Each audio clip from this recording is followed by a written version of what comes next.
On est en février et j'ai envie de parler d'amour, mais je refuse de me torturer une année de plus et de lire de la romance.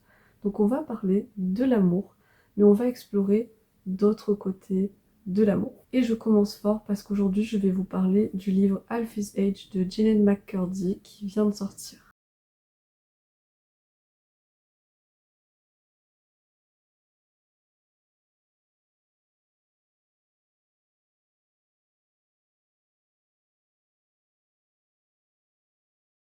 Bonjour à tous et bienvenue sur Always Book Club, le podcast. J'espère que vous allez bien. De mon côté, je vous avoue que je suis claquée. Il y a trop de choses qui se passent. Voilà, dans mes études en ce moment, c'est un peu le bordel. Il se passe plein de trucs et quand je rentre, j'ai vraiment pas l'énergie. Et j'étais vraiment très déçue ces derniers temps de ne pas avoir filmé ma dernière vidéo de janvier parce que j'avais prévu d'en faire 3. Et au final, j'en ai fait que 2.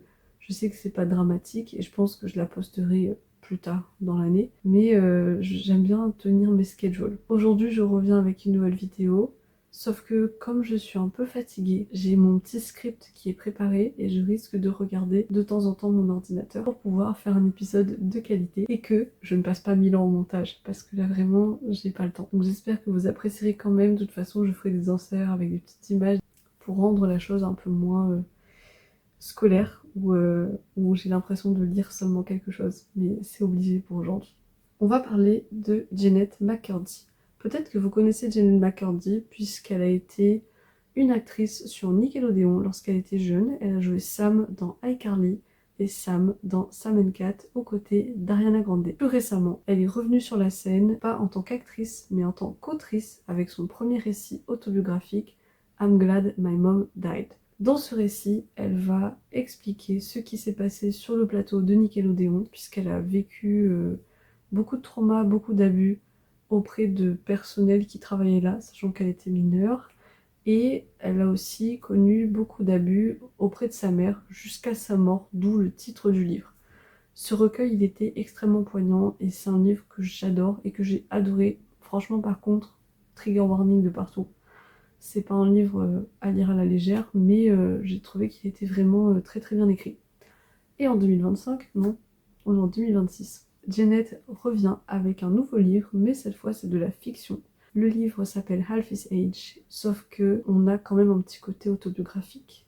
Dans ce livre, on suit l'histoire de Waldo, une jeune fille de 17 ans aux États-Unis. Elle va au lycée, et elle a une situation familiale un petit peu compliquée. Elle habite avec sa mère qui enchaîne relation amoureuse, rupture, dépression au point de ne plus aller au travail. Depuis ça, Waldo s'occupe de sa mère un peu comme si elle était la maman des fois, et elle s'occupe aussi de se trouver un travail. Donc elle travaille chez Victoria's Secret. Là déjà, avec ce portrait, vous imaginez bien que sa vie est assez difficile, et un jour elle va aller à son cours d'écriture créative comme elle y va tous les jours avec ce cher monsieur Corny, et elle commence à avoir une obsession pour ce professeur et tombe amoureuse de lui. Vous voyez déjà là où est-ce qu'on va avec ce plot. Je m'attendais pas à beaucoup de choses au départ. Pourtant, avant de lire le livre, j'ai écouté l'épisode du podcast de Call Her Daddy avec Jeanette McCurdy qui est venue pour parler de ce nouveau livre. Elle explique dans cette interview qu'elle voudrait explorer à travers son livre Alfie's Age la relation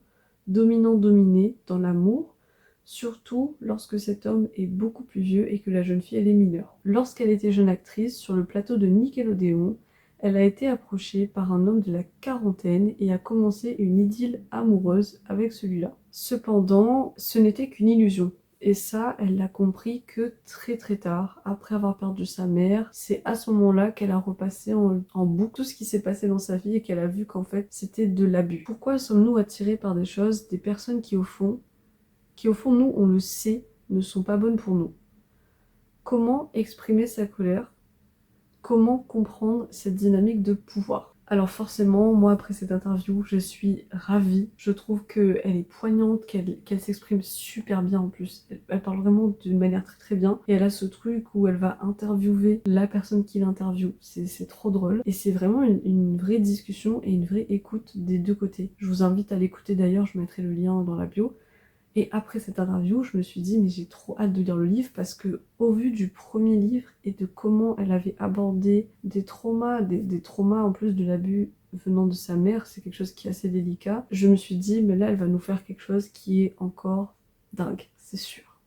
le livre n'était pas du tout allé dans cette démarche de compréhension, de déconstruction, bien au contraire. On se retrouve avec des scènes de smut qui sont bien trop graphiques, qui occultent complètement cette différence d'âge entre les personnages. Et le fait, accessoirement, que ce soit son professeur aussi. En fait, on a vraiment une idée qui est sympathique, mais il y a tellement de scènes très graphiques qu'on ne voit plus cette différence, et c'est assez troublant. C'est assez troublant et j'arrive toujours pas à me poser sur est-ce que c'est un choix de l'autrice ou est-ce que c'était juste pas très bien écrit. C'est très dur. Dès les premières pages, on comprend que Waldo va objectifier son professeur. Et quand je vous dis objectifier son professeur, vraiment, encore une fois, c'est super graphique. Moi, ça m'a dégoûtée. Voilà, j'étais déjà... ça allait déjà pas pour moi. Mais j'ai continué quand même la lecture pour voir où ça allait et quel était le message qu'elle essayait de faire passer comme elle l'avait exprimé dans cette interview. Ça va devenir une obsession pour Waldo. Elle va stalker le compte Instagram du prof, regarder toutes les photos avec qui il est ami, est-ce qu'il a une femme, du coup il est marié, comment elle est, sur les photos ils ont pas l'air très joyeux, donc elle se crée un scénario qu'en fait ils sont pas du tout heureux, donc elle peut tenter sa chance. Et à côté de ça, on a Waldo, dès qu'elle rentre chez elle, elle va dépenser son salaire qu'elle a de chez Victoria's Secret dans beaucoup de marques, beaucoup de maquillage qu'elle n'a pas besoin. Elle explique beaucoup que son appartement est déjà, enfin sa chambre, elle est déjà remplie de choses, mais qu'elle achète de manière compulsive. Donc on comprend très bien que cette jeune fille, elle a déjà beaucoup à gérer. Franchement, entre sa maman, l'appartement, le travail, l'école et tout ça, elle a vraiment beaucoup de choses à gérer. Le truc, c'est que très vite, cette relation qu'elle entretient dans sa tête par rapport au prof va être entretenue par le professeur lui-même. Il va souvent dire qu'il veut pas, mais il va quand même faire des choses qu'on n'est pas censé faire. Voilà. Le problème, c'est que très vite, on va tomber dans des moments très graphiques, dérangeants, beaucoup de condescendance de la part de ce prof envers cette jeune fille. Et tout ça fait que le message, il se perd un peu. Là, franchement, j'étais un peu perdue dans l'histoire. On a une grosse partie où c'est des descriptions de ce qu'elle achète sur Internet, et c'est limite, je viens de me bouffer 8 pubs d'affilée sur YouTube, parce que vraiment, c'est à se demander si c'était pas du placement de produit à ce stade. Je ne sais pas. Et ensuite, on enchaîne avec soit des obsessions qu'elle a très graphiques, soit des scènes très graphiques avec le professeur. Donc là, dans les deux cas, c'est un peu délicat à lire. Franchement, gros trigger warning sur celui-là. Le professeur, il est l'archétype de base. Donc, c'est un prof de littérature, mais aussi d'écriture créative. Il est marié depuis l'université avec sa première copine d'université. Ils sont tous les deux dans cette petite maison tranquille. Là déjà où il cross une line, il va inviter la jeune fille à manger chez lui avec la femme. Bref, no comment. C'est un homme qui ne fait pas grand chose. Voilà, il n'entreprend pas des choses. C'est sa femme qui a demandé à se marier, c'est sa femme qui a demandé à avoir un enfant. Lui, il entreprend pas grand chose de base. Et il a un rêve, c'est de publier un recueil ou un livre, je sais plus trop. Je crois que c'est un livre de fiction. Le truc, c'est qu'il est jamais allé au bout des choses parce que apparemment sa femme l'aurait déconseillé en disant que il n'allait pas réussir à le faire ou qu'il n'avait pas de talent. Je sais plus exactement ses propos, mais c'était quelque chose dans le genre. C'est un homme qui a l'air de beaucoup réprimer ses émotions et qui traverse un petit peu cette relation. Et ça, Waldo, elle le voit directement. Et quand ils vont commencer à se voir en dehors, les peu de moments où il n'y a pas de scène graphique, il va jouer un peu le rôle de moi j'ai vu les meilleurs films de la Terre et il faut que je te cultive, toi jeune fille de 17 ans qui ne sait rien. Donc elle va regarder les classiques, c'est-à-dire Casablanca, de Big Lebowski, elle va lire Kafka, et elle va regarder plein de choses dans... Ah oui, l'Orange Mécanique, il adore l'Orange Mécanique aussi. Ce qu'elle essaie de montrer, c'est que le professeur, il est mature, il sait tout mieux que Waldo. Je trouve que cette dynamique, elle a été très bien représentée. Le fait que souvent, dans ce genre de dynamique de pouvoir, dans les relations, il y en a toujours un qui croit mieux savoir que l'autre. Je pense que ça a été très bien représenté. Malheureusement, ça a été un peu perdu dans les scènes graphiques. L'autre chose qui fait qu'on a perdu un peu du message derrière, parce que pour moi c'est vraiment de dénoncer l'abus. Elle essaye d'expliquer qu'elle essaye de passer à autre chose, d'extérioriser des choses qu'elle a vécues à travers ce livre et peut-être faire un peu un wake-up call pour d'autres personnes. Là où on perd ce message, c'est qu'on commence à sympathiser avec cet homme, lui trouver des excuses sur pourquoi au final il n'a pas écrit ce livre. C'est parce qu'il a dû se marier, avoir un enfant, donc c'est compliqué d'atteindre ses rêves quand on est dans ce genre de choses. Et il va même aller jusqu'à dire que il n'avait pas le choix que de se marier avec elle, puisque ça faisait longtemps qu'ils étaient ensemble, mais il se rend compte que ce qu'il veut, c'est être avec cette jeune fille de 17 ans. C'est problématique à tellement de niveaux. Je sais pas comment exprimer mon choc en fait. Il y a un écart entre ce qu'elle dit sur les interviews et ce qu'elle a essayé de faire avec le livre, parce que tout le long, on a un petit côté un peu de sympathie pour ce pauvre professeur qui est obligé de sortir avec une étudiante de 17 ans. Ce pauvre professeur qui n'atteint pas ses rêves parce qu'il travaille tout le temps. Et j'ai beaucoup de mal avec ce scénario. Voilà. Pour moi, il n'y a rien qui puisse cautionner ce genre de comportement. Donc peut-être que je sais pas comment expliquer. Je m'attendais pas à ce qu'elle fasse quelque chose à l'opposé de ce qu'elle disait en fait. Elle fait plusieurs interviews, elle est passée sur plusieurs plateaux, donc Color Daddy, et elle est passée sur celui de Drew Barrymore. Et ce qui est encore plus choquant, c'est que les deux présentatrices de ces deux émissions vont commencer par dire bah moi aussi je suis sortie avec un homme de 40 ans quand j'avais 16 ans. Et en fait, ce qui est choquant, ce qui est alarmant, c'est que ce soit répandu à ce point. Et c'est souvent le même archétype, parce que genre elles vont discuter un peu de ces hommes avec qui elles sont sorties quand elles étaient très jeunes, et elles disent que c'est des hommes qui avaient des rêves mais qui n'avaient pas la motivation ou encore des soucis mentaux, ce qui les empêchait d'accomplir quoi que ce soit. Donc ils pensaient devenir utiles en parlant de ce que eux, ils considéraient comme de l'art et de la littérature à des jeunes filles qui ont une situation familiale compliquée ou des troubles, etc. En fait, elle essaye de parler d'emprise, de confusion, de désir, mais pour moi, il y a une espèce de déconstruction qui ne s'est pas faite. C'est pour ça que là, je pense notamment à l'interview qu'elle a fait, aux interviews qu'elle a fait, donc sur Drew Barrymore et Color Daddy, parce qu'elle dit des choses, mais dans son livre, c'est complètement l'inverse. Moi, déjà, je veux nuancer une chose, parce que on pourrait en fait penser naïvement qu'on justifie un peu le comportement de Waldo et la relation qu'elle a avec ce professeur parce qu'elle a une situation familiale compliquée.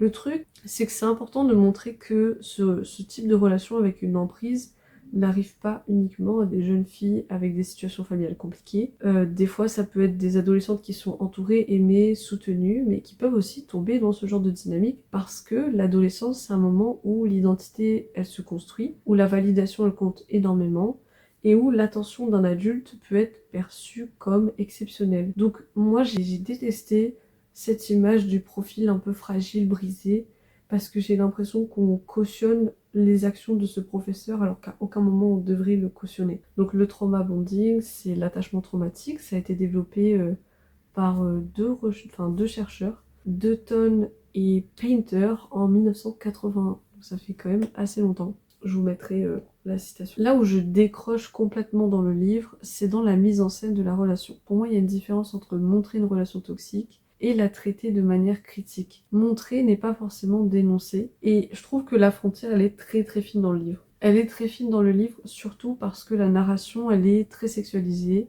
Très vite, le récit bascule dans des scènes sexuelles très explicites qui prennent énormément de place. Les scènes finissent par brouiller ce qui devrait rester central, c'est-à-dire la différence d'âge, la position d'autorité et le déséquilibre. C'est comme si l'érotisation venait un peu anesthésier l'analyse. Je me suis retrouvée avec une question un peu inconfortable. Est-ce que le livre explore l'emprise d'une relation ou est-ce qu'il la rejoue? Je sais pas trop si c'était une volonté de l'autrice d'exprimer cette confusion.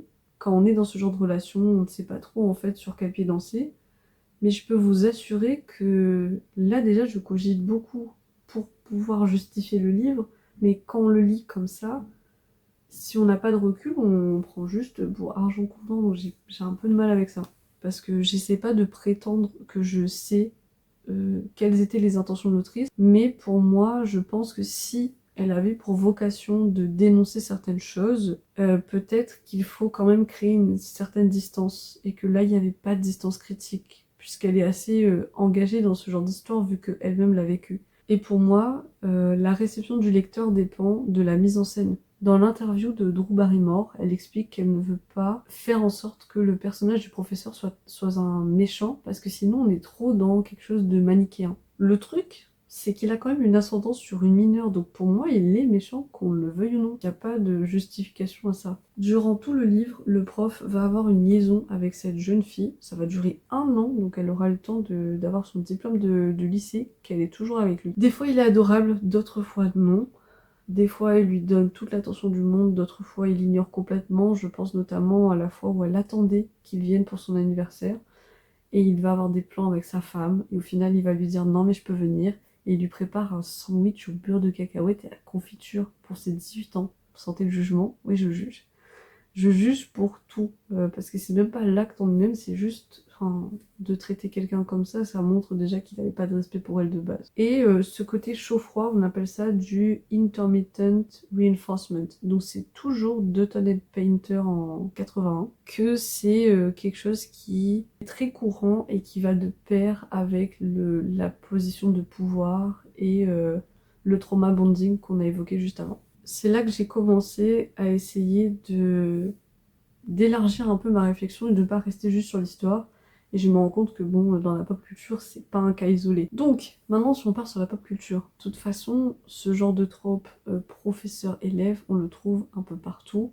Moi, le premier exemple qui me vient en tête, c'est Pretty Little Liars avec Ezra et Arya. Et à l'époque, je crois que j'avais 14 ans quand j'ai vu la série. J'arrive pas à me souvenir si j'ai trouvé ça problématique. J'ai trouvé ça bizarre, je pense, mais je sais pas si ça m'a dérangé à ce point. Et la seule réaction normale dans la série, c'était les parents de Arya qui lui disaient mais ça va pas, tu vas pas sortir avec ton prof. C'était la seule réaction normale. Mais après, je peux prendre d'autres exemples parce que là, ça me vient en tête. Gossip Girl, Serena et son prof qui après est en prison. Enfin, bref, je vais pas faire le plot de Gossip Girl. Mais pareil, elle était mineure.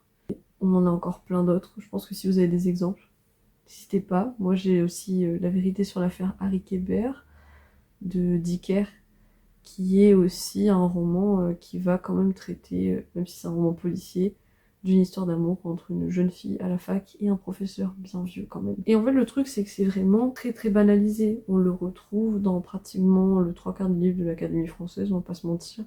Les sélections, c'est souvent des choses comme ça.